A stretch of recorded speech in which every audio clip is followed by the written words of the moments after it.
Las recientes manifestaciones en Teherán por el derribo del avión ucraniano por parte del ejército iraní se suma un creciente descontento entre la población por la situación política y económica que está viviendo Irán.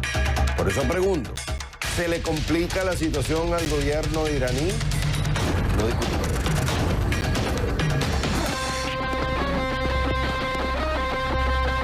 Se espera que Nicolás Maduro rinda cuenta ante los venezolanos en la Asamblea Nacional, en medio de una inflación que según el Fondo Monetario Internacional llegaría a los 500.000 en el 2020. Pregunto, ¿qué balance positivo puede hacer Maduro de la situación venezolana? Lo ven.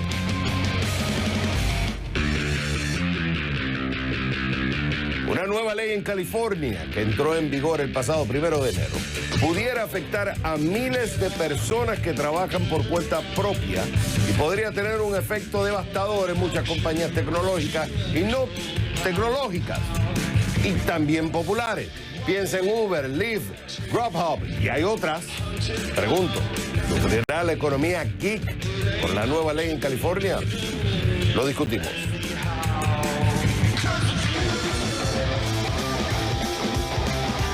Algunos lo llaman el futuro de las carreras por sus SUVs deportivas y otros de Rally Dakar eléctrico.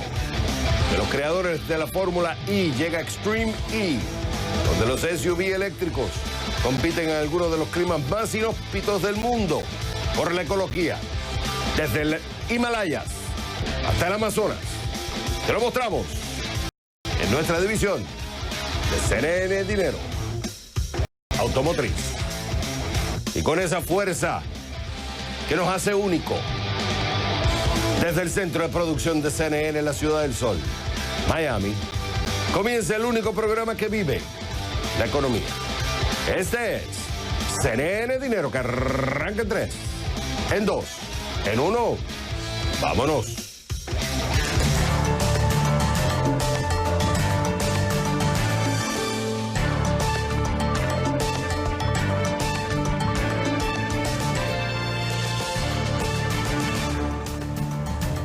Hola mi gente y bienvenidos. Bueno, primero te habla Xavier Servia y bienvenidos a CNN Dinero. ¿Lista? ¿Lista? Comenzamos.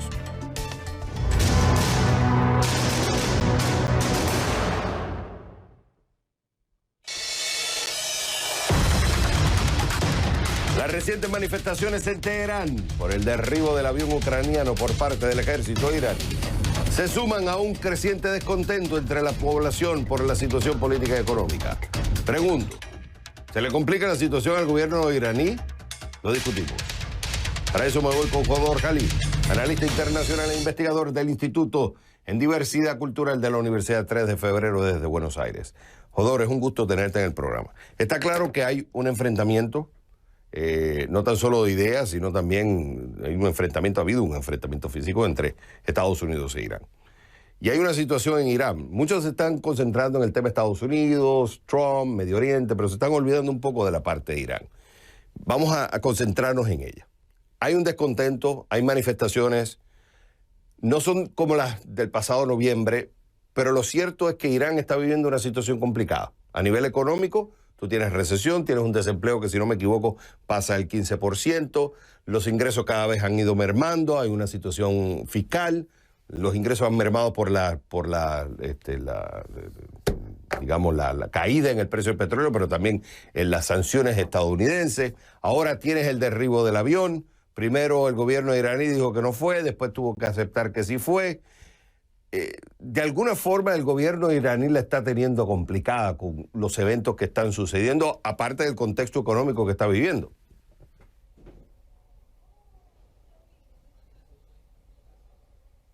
Sí, sin duda que la situación en Irán se ha complicado en el plano económico, particularmente desde el 2018 en adelante, con la salida, el abandono de Estados Unidos del famoso acuerdo nuclear, el JCPOA, y a partir de ahí las sanciones que han caído sobre Irán desde Washington, y también ese empuje de esa política exterior de máxima presión, como se la ha llamado, que ha evitado también que los otros socios del acuerdo nuclear, que eran básicamente los 5 los miembros del Consejo de Seguridad de Naciones Unidas más Alemania puedan encontrar algún mecanismo alternativo que le permita a Irán sostener algún nivel de crecimiento en su economía. Ahora, Irán tiene que ser muy cuidadoso en la forma como maneja estas manifestaciones. O sea, esto puede ir acrecentando, la presión existe. Entonces, por un lado, tiene que dejar que los manifestantes se expresen, pero tú no quieres que exista, por ejemplo, la famosa Revolución Verde. Tú no quieres seguir apuntando negativamente la opinión internacional. Esto del avión no ha sido nada bueno. Hay descontento interno y hay descontento internacional. Entonces, el gobierno iraní está manejándose en un hilo muy fino. Por un lado, no quiere que se le descontrole internamente, pero tampoco puede controlar demasiado, que hay una represión, lo cual eso exacerbe más la situación interna y internacionalmente se vaya ganando más enemigos.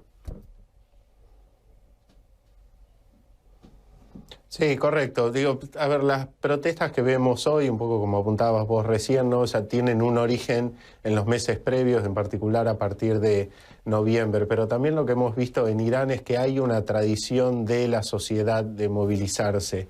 Lo que también hemos visto en Irán, pero también en otros países de la región, es que cuando se reprimen estas manifestaciones, la reacción de la sociedad tiende a ser cada vez más dura, de mayor enfrentamiento. Aquí un poco la disyuntiva dentro del gobierno iraní, entre las posiciones moderadas y las posiciones más duras. Digo, y en particular lo que estamos viendo ahora es que hay un ensañamiento, sí, se ha apuntado directamente al líder supremo, también se ha apuntado al presidente, pero al mismo tiempo también hemos visto un rechazo a las declaraciones de Donald Trump desde Estados Unidos. Digo, lo que la parte de la sociedad iraní hoy día está pidiendo es, por un lado, no abrazar a Estados Unidos, pero tampoco abrazar al gobierno iraní. También tengamos en cuenta que estas protestas no tienen las dimensiones que han tenido en noviembre, con lo cual esta pregunta que haces vos creo que es muy importante, de ver cómo reacciona en un primer momento el gobierno y a partir de eso si las movilizaciones se amplían o eventualmente desaparecen. Hodor, ¿qué lectura le das tú a la reacción de Irán?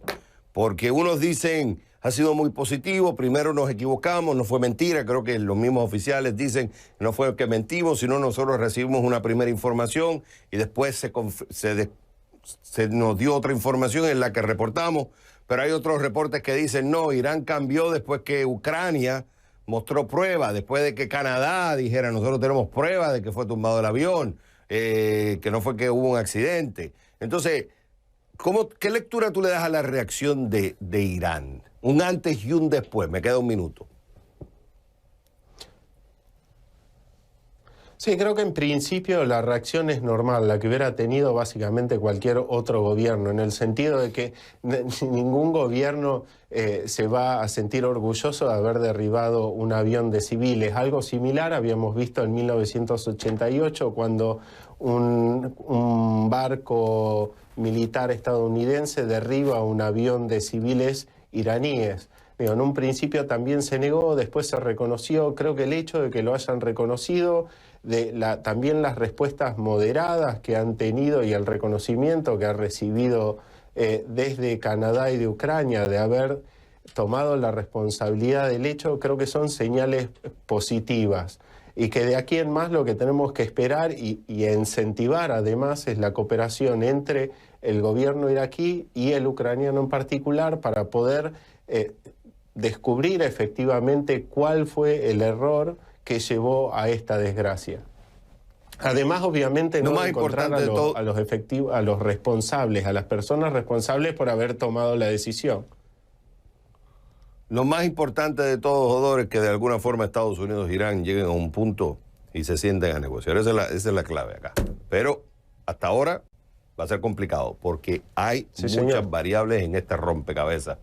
Hodor Khalid, él es analista internacional e investigador en el Instituto en Diversidad Cultural de la Universidad del 3 de Febrero desde Buenos Aires. Hodor, Me encantó haberte tenido en el programa. Cuando regresemos a CNN, diga, oye, como diría un amigo cubano, oye, se espera que Nicolás Maduro rinda cuenta ante los venezolanos en la Asamblea Nacional. En medio de una inflación que según el Fondo Monetario Internacional llegaría al 500.000%. Eso en el 2020. Por eso pregunto, ¿qué balance positivo puede hacer Maduro de la situación venezolana? Lo vamos a discutir con Moisés Rendón. Él es director asociado del Programa de las Américas en el Centro de Estudios Estratégicos e Internacionales desde Washington. Al volver, Anthem Number One, CNN, Dinero.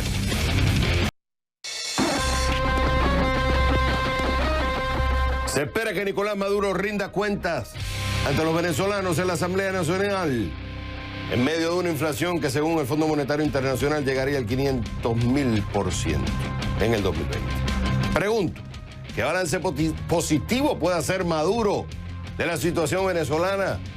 Vamos a discutirlo con Moisés Rendón, director asociado del Programa de las Américas en el Centro de Estudios Estratégicos e Internacionales desde Washington. Moisés, es un gusto tenerte en el programa. Ok, hasta ahora lo que sabemos, Nicolás Maduro va a hablar en la Asamblea Nacional, en medio de toda una controversia, a la vez va a hablar en medio de que el oficialismo creo que se tira a la calle, o sea que van a haber manifestaciones en la calle. Entonces, él va supuestamente a rendir cuentas a los venezolanos sobre la situación económica y social de Venezuela. Y como sabemos, la situación económica y social es complicada. Entonces yo te pregunto,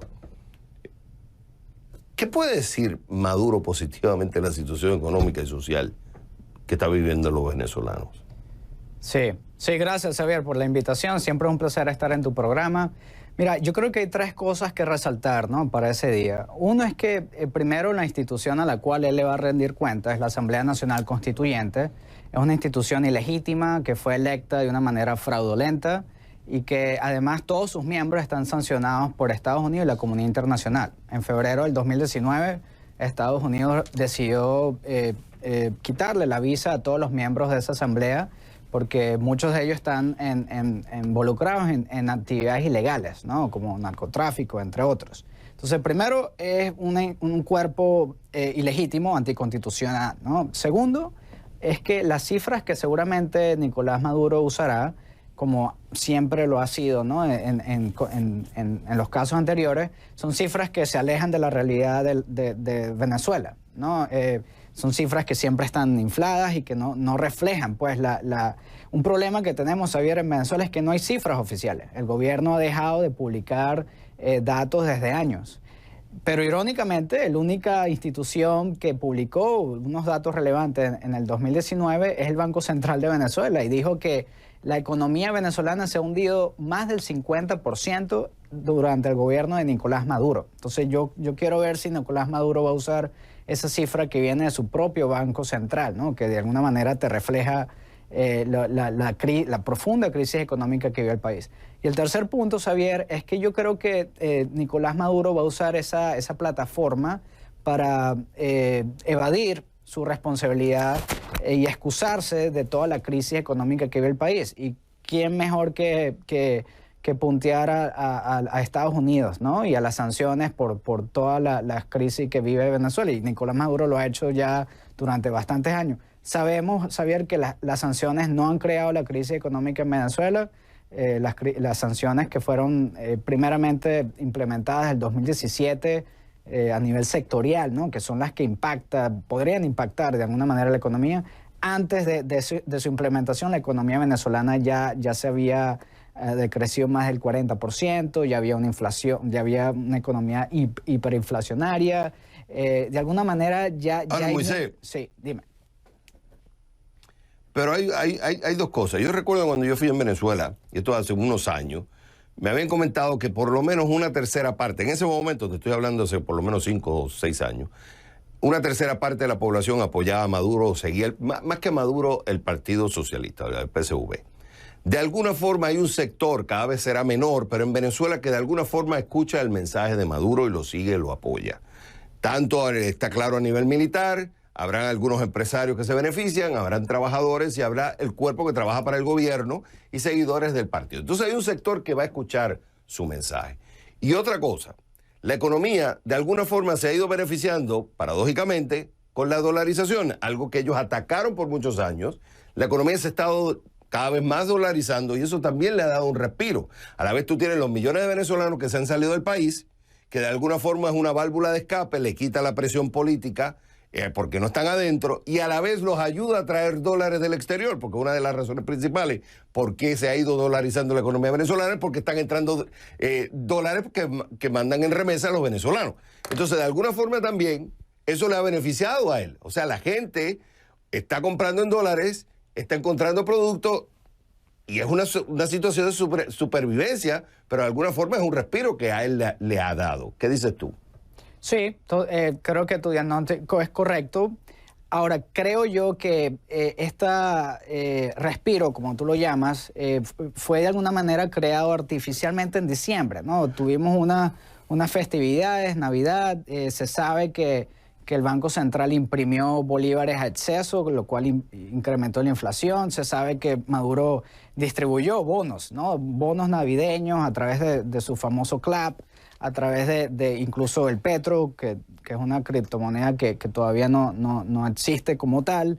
Pero de alguna manera lo que hizo fue repartir dinero en diciembre. Y creo yo, Xavier, que ese respiro, esa ventana por así llamarlo, de falsa prosperidad, va a decaer, ¿no? A través de las semanas que van pasando en enero. A finales de enero, en febrero, vamos a tener una economía en decadencia, con más inflación. La escasez de los alimentos y las medicinas van a volver a aparecer. Y creo yo que es lo que el pueblo venezolano va a empezar a sentir. Sí. Me quedan 40 segundos y esta pregunta es importante porque tengo en mis notas lo que tú consideras son los 3 objetivos fundamentales de Maduro. ¿Cuáles son esos 3? En 30 segundos. Sí, más allá de las cifras económicas, yo creo que Maduro busca 3 cosas. 1, normalizar la crisis en Venezuela. 2, busca crear su propia oposición, lo cual así reconoció a Luis Parra como el presidente de la Asamblea Nacional ahora, ¿no? Y 3, Xavier, es que creo más importante, que es que él siempre va a buscar mantenerse en el poder. Y no importa el sufrimiento del pueblo venezolano, no importan las cifras económicas, sociales, siempre va a tratar de mantenerse al poder. Y creo que esto es una oportunidad para él, para esos 3 objetivos estratégicos que busca, ¿no? Para mantenerse en el Ejecutivo en Venezuela. Que, por cierto, el diputado Luis Parra acaba de recibir sanciones por parte de Estados Unidos. Ya eso es otra discusión, pero el tema se complica. Él es Moisés Rendón, director asociado del Programa de las Américas en el Centro de Estudios Estratégicos Internacionales desde Washington. Moisés, me encantó haberte tenido en el programa. Cuando regresemos a CNN, dime. Escucha esto. Una nueva ley en California que entró en vigor el pasado 1 de enero. Pudiera afectar a miles de personas que trabajan por cuenta propia y podría tener un efecto devastador en muchas compañías, no tan solo tecnológicas.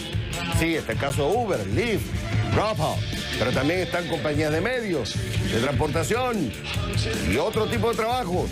Por eso pregunto, ¿sufrirá la economía geek por la nueva ley en California?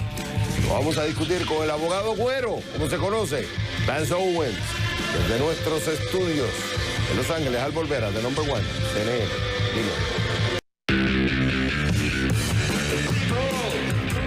Una nueva ley en California que entró en vigor el pasado 1 de enero pudiera afectar a miles de personas que trabajan por cuenta propia y podría tener un efecto devastador en muchas compañías tecnológicas y no tecnológicas. Por eso pregunto, ¿sufrirá la economía geek por la nueva ley en California? Lo vamos a analizar en solo momento. Oye, te perdiste nuestro análisis. ¿Quieres saber lo que está pasando en el mundo del money? Ya sabes, cnnenespañol.com/CNN Dinero. Una nueva ley en California que entró en vigor el pasado 1 de enero pudiera afectar a miles de personas que trabajan por cuenta propia y podría tener un efecto devastador en muchas compañías, no tan solo tecnológicas. Por eso pregunto, ¿sufrirá la economía geek por esta nueva ley en California? Lo vamos a discutir con el abogado Vance Owens, que muchos conocen como el abogado Güero. Vance Owens, como siempre es un gusto tenerte en el programa. Ok, entró en vigor. La intención de la ley, voy a hablar de intención, era recalificar, reclasificar a lo que serían trabajadores independientes o freelance, algunos como trabajadores regulares. La tesis detrás o la intención detrás de la ley era porque supuestamente compañías como Uber, Lyft, estos negocios de economía compartida estarían explotando a estas personas o estos trabajadores, entonces por tanto es una forma de protegerlos. Pero ¿qué pasa? Ya la interpretación de la ley empiezan las compañías a decir, espérate, entonces en este caso estos empleados que yo tengo entrarían como trabajadores regulares y por tanto los voy a despedir, que fue el caso de Vox Media, que votó a 200 de sus contribuidores en un blog. Y esto es una media que lo que es deporte, información de deporte, lo votó porque estarían calificando como empleados regulares, costo sube. Hubo el fallo de Trucking Association versus Becerra. Explícalo sucintamente. ¿Qué fue lo que pasó ahí? En el caso de los que manejan camiones, que les llamamos coloquialmente traileros, que manejan estos camiones grandes, ellos trataron de establecer que ellos son, como mencionas tú, empleados y merecen estos beneficios como compensación de trabajadores, tiempo extra, etcétera, pero chocaron en contra de una ley federal porque en Los Ángeles el juez que escuchó el caso dijo, lo siento mucho, pero me tengo que lavar las manos. Este es un problema federal porque la ley federal rige a los traileros que cruzan fronteras estatales y California no tiene la jurisdicción o el poder para decidirlo. ¿Y qué pasa? Si tú los calificas como regulares, las empresas de troces van a decir entonces, voy a contratar menos gente porque me saldría más caro. Y estos contratistas independientes, que muchos de ellos son compañías pequeñas, self-employed o sole proprietorship, estarían entonces perdiendo negocio. Y esto abre la puerta a que esto va a ser complicado legalmente, Vance, porque van a haber muchos que van a estar demandando ante las cortes esta ley, ya no el proyecto. Esto se va a complicar legalmente en las cortes. Se va a convertir en la guerra de las galaxias, Xavier, hasta cierto punto, pero hay que pensar también que realmente no ha pasado nada. La ley ya se implementó, pero para que tenga dientes esta nueva ley, las personas tienen que entrar a la corte. Y hay que recordar que el caso Dynamex, que dio lugar a esta nueva ley, estuvo 10 años en la corte siendo peleada. Entonces realmente no creo que vaya a pasar nada de la noche a la mañana. El estado de Massachusetts implementó esta ley hace 10 años y realmente no ha pasado nada. Siguen igual. Hay trabajadores de tiempo, hay también los subcontratistas. Entonces realmente también un tema que no hemos tocado aquí es que el estado de California es como el lobo vestido de oveja, porque ellos son los que están en la posición, Xavier, de ganar $80 billones adicionales por que se clasifiquen como empleados a estos trabajadores, porque después los patrones Uber y Lyft van a tener que pagar impuestos al estado de California. Entonces el gobernador de California, que trató de parecer el campeón de los trabajadores, tiene realmente una agenda personal para el estado de California. Pero en 20 segundos, ¿a ti no te preocupa que compañías como Lyft, Uber, cuando empiecen los costos a subir y los consumidores empiecen a ver que el costo es mayor o no encuentran el servicio, puede ser que esas compañías decidan no dar el servicio en California, o incluso los votantes digan, yo quiero que esto se ponga en un ballot, yo quiero que esto se nos dé a nosotros para votar. ¿Tú no lo ves así? Uber y Lyft han empezado como tú mencionas, una balota, ponerlo para que la gente vote sobre esto. Pero hay que recordar que los que están siendo lastimados son los trabajadores que no tienen los beneficios. Pero no queremos matar el ganso que pone el huevo de oro. Y Lyft y Uber son esos gansos. Y si California les pone demasiada presión sobre la nuca, se van a mudar de California y California se va a quedar como el responsable de haber matado el ganso que ponía el huevo de oro para todos estos trabajadores, Xavier. Mira, hay un estudio del National Bureau of Economics que cita que el 60% de los trabajadores de Uber solamente trabajan menos de 10 horas. A lo mejor con la ley, con la buena intención, lo que está haciendo es afectándose a la mayoría de gente que lo que tienen es otro trabajo para generar más ingresos y para poder pagar sus deudas. O sea, los efectos, como le llaman, Vance, esta ley puede tener unintended consequences, porque lo que se está tratando, algunos dicen que es una forma de castigar la nueva economía, otros dicen esta no es la forma de castigarla. Es verdad, tanto las empresas como el ente regulador tienen que sentarse y buscar un punto común, pero el permitir, o sea, el decir que hay ciertos empleados por cuenta propia que estarían siendo afectados, la mayoría de ellos están trabajando para generar más ingresos, porque la economía tradicional, o sea, los empleados por cuenta, los empleos por ingresos fijos, no les dio los ingresos necesarios, por eso es que tienen que buscar otro tipo de trabajo. ¿Tú no crees que esta ley puede tener unas unintended consecuencias? O puede, dicho de otra manera, Xavier, tener daño colateral. Aquí realmente la intención de la ley como está presentada es apoyar a los trabajadores. Y yo estoy muy de acuerdo con eso, porque en California los costos de vida son tan altos y los salarios alcanzan tan poquito que muchas personas tienen 2 o 3 trabajos para poder solo pagar su renta. Estoy completamente de acuerdo. Tampoco es justo que Uber y Lyft estén pagando el mismo salario que se pagaba hace tantos años, cuando la bolsa de valores ha subido tanto y las ganancias de ellos han subido tanto, no están compartiendo la riqueza que están adquiriendo con sus empleados. Así que, como tú mencionas, este es un problema que tiene 2 lados. Como una moneda tiene águila y sello, decimos en México, este problema tiene muchas caras, pero también el gobierno de California, como menciono, es el lobo vestido de oveja, porque ellos realmente son los que están en la posición de ganar más que nadie si califican a los empleados como empleados, y ellos empiezan a disfrutar esos $80 billones anuales en impuestos hacia Uber y Lyft. Pero Vance, el problema también en California, que a lo mejor los costos son tan altos porque es más difícil construir, ya viste los precios de las propiedades, porque los impuestos cada vez más son más altos, las regulaciones, y eso de alguna forma está afectando, y por eso se hace cada vez más difícil poder encontrar ingresos propios para pagar los costos, que en parte puede ser culpa del mismo gobierno. Pero eso va a ser otra discusión. Él es Vance Owen, abogado desde nuestros estudios en Los Ángeles. Vance, me encantó haberte tenido en el programa. Cuando regresemos a CNN Dinero, el gobierno de Costa Rica califica de injusta y desproporcionada la decisión de Estados Unidos de elevar la alerta para viajar a ese país. Y Microsoft pone fin a su software Windows 7. Todo esto en nuestra breve económica al volver a The Number One, CNN Dinero.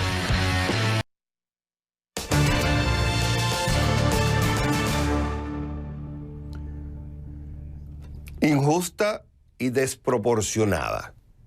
Eso lo calificó así el gobierno de Costa Rica, la decisión de Estados Unidos de elevar la alerta de seguridad para viajar a Costa Rica.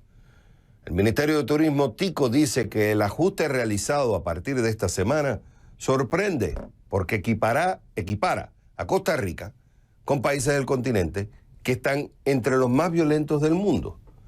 Yenani Villanueva nos explica más. La ministra de Turismo de Costa Rica, María Amalia Revelo, sostiene que las mismas autoridades estadounidenses han participado en una comisión que trabaja para mejorar los índices de seguridad del país con buenos resultados, pero que aún así el Departamento de Estado de Estados Unidos elevó el nivel de alerta de 1 a 2 para los turistas que visiten Costa Rica. Y muchas de las acciones que se nos ha solicitado hacer se han realizado para mejorar la seguridad de los turistas. Hemos invertido en capacitar al sector privado precisamente en lo que es seguridad preventiva. Tenemos videos en los aeropuertos donde tenemos también consejos para la seguridad a los turistas. Hemos hecho campañas donde estamos invitando a los costarricenses a cuidarnos entre nosotros. El gobierno entregó al Departamento de Estado una nota de rechazo categórico al cambio y dice que busca conocer la metodología que usaron para hacer la modificación, que consideran desproporcionada. Revelo dice que equipara a Costa Rica, que cerró en 2019 con una tasa de homicidios de 11 por cada 100,000 habitantes, con países que figuran entre los más violentos del mundo. Para este experto en temas de seguridad, en Costa Rica el problema no es la tasa de homicidios, sino los robos y los asaltos. Eso es excepcional. El país es seguro desde el punto de vista del homicidio. El problema es que no es seguro desde el punto de vista de que a usted le roben el celular, de que a usted le roben el pasaporte, de que le gemeleen la tarjeta. Este tema tenemos que ponerle foco y tratar de buscar una solución, nosotros los costarricenses pidiendo ayuda a los expertos internacionales, los expertos en turismo de los Estados Unidos. Es importante el que planteó el problema, traerlo en nuestra ayuda. En la calle las reacciones son variadas. Para este costarricense en cualquier lugar hay que ser precavido. Las mismas precauciones que debe tener uno en este país las debe tener en cualquier país que uno viaje. Igual uno está expuesto a cualquier situación que se le pueda presentar en su momento. Y yo creo que es muy seguro aquí, en verdad. Me siento más seguro aquí que me sentí en Italia también.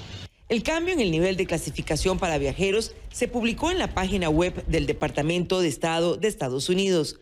La oficina de prensa de la embajada de ese país en Costa Rica dijo a CNN que más allá de la información disponible sobre el tema está en esa página, que no da detalles de la metodología que usó para la modificación. Entre las advertencias que se hacen en la publicación destacan que si viaja a Costa Rica debe estar atento al entorno, no resistirse a un intento de robo y no exhibir objetos de valor. Para CNN, Jenane Villanueva, San José, Costa Rica. Estas son otras breves económicas de CNN Dinero. Las autoridades chinas se apuran a implementar estímulos económicos que le hagan frente a las alzas de precios y el temor a despidos masivos, antes de la conclusión de este año del 13º plan quinquenal del gobierno.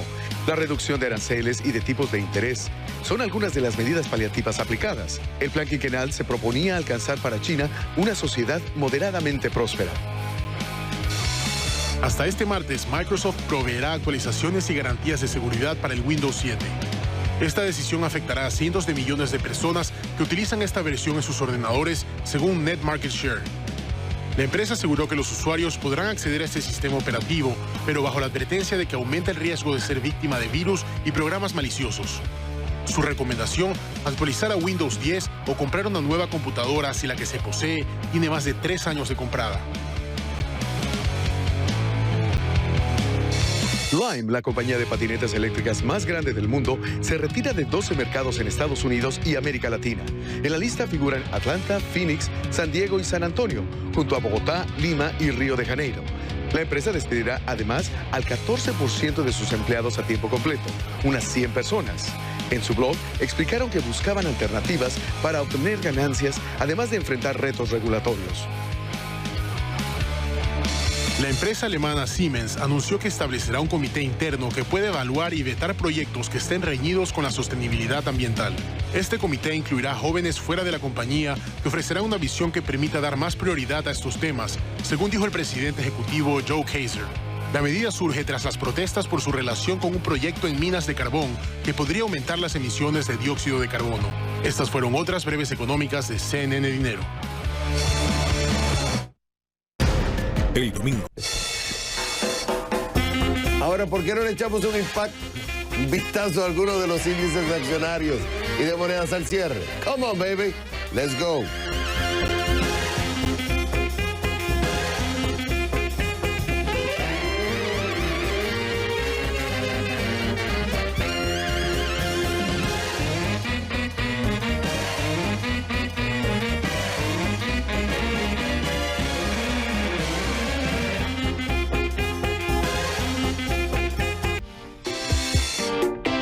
Camilo, vas a hablar sobre un tema complicado, que es el tema de los desaparecidos en México. Complicadísimo, inquietante, difícil, porque a derecha muy pocos saben qué está pasando. Estamos hablando de más de 60.000 personas desaparecidas, un número importante de cadáveres que no han sido identificados. Pero ¿por qué desaparecen los mexicanos? ¿Y desaparecen los mexicanos más pobres o los más ricos? Porque desaparecer personas en América Latina también es un fenómeno clasista. En minutos aquí en Camilo. Camilo, no se lo pueden perder en solo momentos.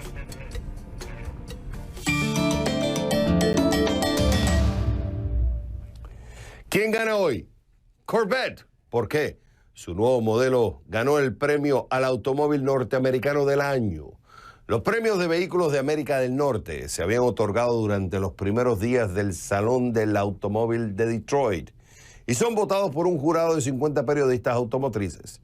Para ser elegible, un vehículo tenía que ser completamente nuevo para el año, modelo 2020 o ser rediseñado sustancialmente.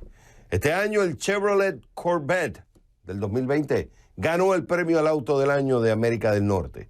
En las otras categorías, el nuevo Kia Telluride ganó como vehículo utilitario del año de América del Norte y el Jeep Gladiator es el camión del año de América del Norte. Porque la Corvette o el Corvette se ganó el premio del automóvil norteamericano del año. Hoy se lleva la medalla de oro de CNN Dinero. ¿Y quién pierde hoy? This is great news. La industria automotriz en China. ¿Por qué? Sus ventas siguen cayendo. Estamos hablando de China, es el mercado automotriz más grande del mundo. Las ventas totales de automóviles en China cayeron un 8,2% en el 2019. Esto según datos publicados este lunes por la Asociación China de Fabricantes de Automóviles. Es el segundo año de contracción en el mercado automotriz del país, después de haber caído casi un 3% en el 2018, cuando tuvo su primera contracción desde la década de los 90. Y las empresas estadounidenses también están afectadas. El domingo Ford publicó sus ventas de vehículos en China para el 2019. China es el segundo mercado más grande para la compañía, pero sus ventas en la región cayeron más del 26%. GM o General Motors informó la semana pasada que vendió un poco más de 3 millones de automóviles en China el año pasado, un 15% menos que en el 2018. Porque sus ventas cayeron por segundo año consecutivo. La industria automotriz en China se lleva hoy la medalla de cartón de CNN Dinero.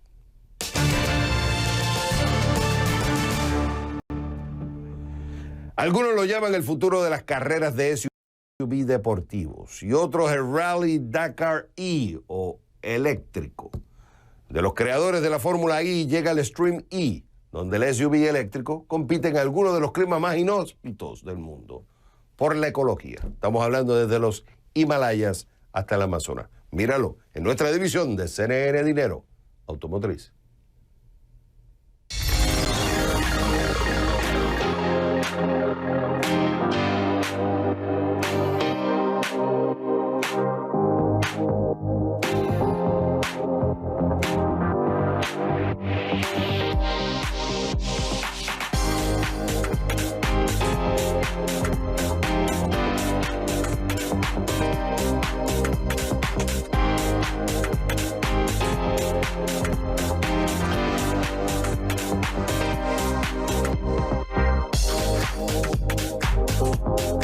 We were in Greenland. We were seeing the melting of the ice in the Arctic ice cap.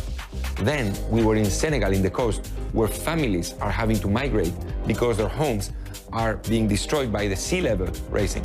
That water rising is the same water we saw melting in the Arctic. Everything in the planet is connected. Nothing is independent.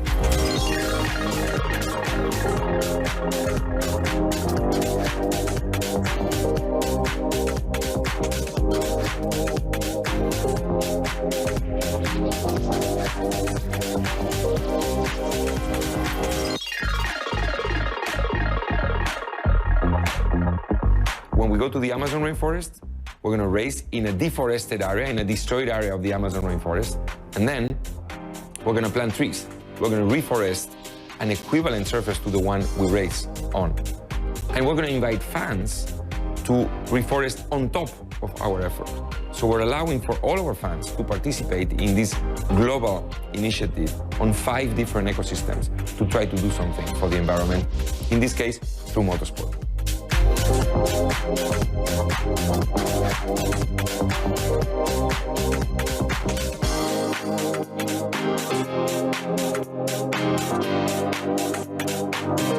Statements for the environment are very important. Like I was saying, it's really important what people like Greta Thunberg, like Leonardo DiCaprio, like Lewis Hamilton, but that's only one part. Then you need people like us, businessmen, people that do things, that execute their vision. That's what we do, and you need both parts of the equation to finally try to find a big solution.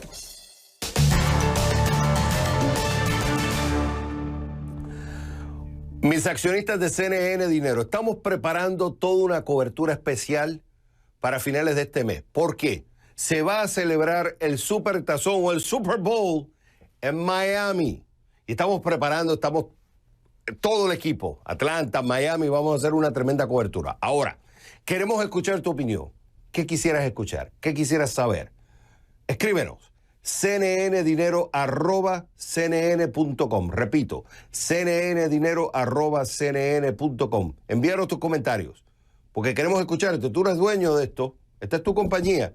Así que, ya sabes, escribe lo que quieras, pero vamos a hacer una tremenda cobertura del Supertazón en Miami, baby. Señores, ya ustedes saben, esto es CNN Dinero, donde la prosperidad, díselo, está a su alcance. Aleluya.